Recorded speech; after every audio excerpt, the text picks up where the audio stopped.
Hello friends, welcome to రుచి వంటిల్లు.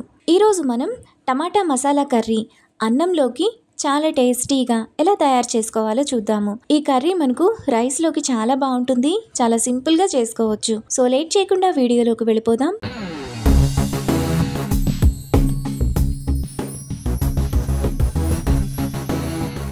ముందుగా ఈ కర్రీ చేసుకోవడానికి మిక్సీ జార్ తీసుకొని అందులో 2 టేబుల్ స్పూన్లు ఫ్రై చేసుకున్న పల్లీలు, 2 టేబుల్ స్పూన్ల నువ్వులు,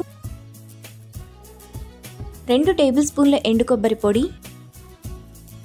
3 వెల్లుల్లి రెబ్బలు, 2 యాలకులు, 1 ఇంచు దాల్చిన చెక్క, 3 లవంగాలు వేసుకొని ఒకసారి మిక్సీ వేసుకోవాలి. ఇలా వేసుకున్న తర్వాత అందులో పావు గ్లాస్ నీళ్లు పోసుకొని కొంచెం బరకగా మిక్సీ వేసుకోవాలి. మసాలా పేస్ట్ను ఇలా వేసుకున్న తర్వాత పక్కన పెట్టుకోవాలి.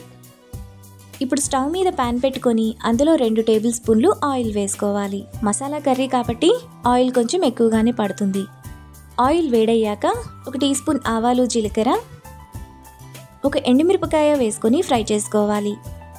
ఆవాలు చిటపట్లాడిన తర్వాత అందులో సన్నగా తరిగిన 1 పెద్ద ఉల్లిపాయ, 1 రెమ్మ కరివేపాకు వేసుకొని ఫ్రై చేసుకోవాలి.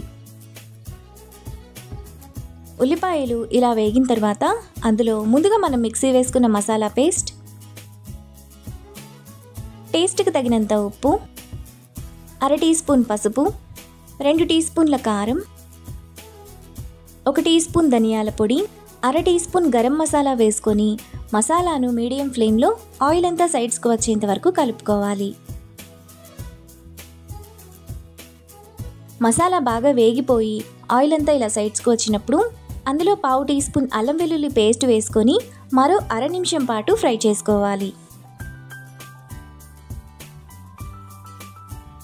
అల్లం వెల్లుల్లి పేస్ట్ కూడా వేగిన తర్వాత అందులో 1 గ్లాసు నీళ్లు, చిన్న ఉసిరికాయ సైజ్ అంత చింతపండు రసం వేసుకొని ఒకసారి కలుపుకోవాలి. మీకు గ్రేవీ ఇంకొంచెం పల్చగా కావాలంటే ఇంకొద్దిగా వాటర్ని పోసుకోవచ్చు. ఇలా కలుపుకున్న తర్వాత 3 మీడియం సైజ్ టమాటాను ఇలా చిన్న చిన్న ముక్కలుగా కట్ చేసుకొని ఒకసారి కలుపుకోవాలి.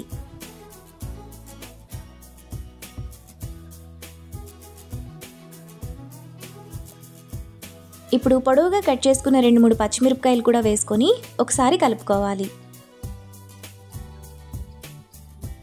ఇలా కలుపుకున్న తర్వాత మూత పెట్టుకొని 10 నిమిషాల పాటు మీడియం ఫ్లేమ్లో ఉడకనివ్వాలి. 10 నిమిషాల తర్వాత టమాటా కూడా మనకు ఈ విధంగా ఉడికిపోతుంది. ఇప్పుడు సన్నగా తరిగిన కొత్తిమీర కొద్దిగా వేసుకొని కలుపుకోవాలి. కర్రీని మరో నిమిషం పాటు మీడియం ఫ్లేమ్లో ఉడకనివ్వాలి.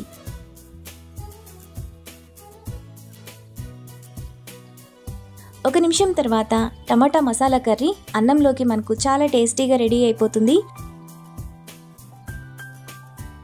ఇప్పుడు ఈ కర్రీని బౌల్లోకి తీసుకొని సర్వ్ చేసుకుంటే ఎంతో టేస్టీగా సింపుల్గా చేసుకునే టమాటా మసాలా కర్రీ రెడీ. ఈ రెసిపీని మీరు కూడా ట్రై చేసి మీకు టేస్ట్ ఎలా కుదిరిందో నాకు కామెంట్స్లో షేర్ చేయండి. ఈ వీడియో కనుక మీకు నచ్చినట్లయితే లైక్ చేసి, షేర్ చేసి, సబ్స్క్రైబ్ చేయండి.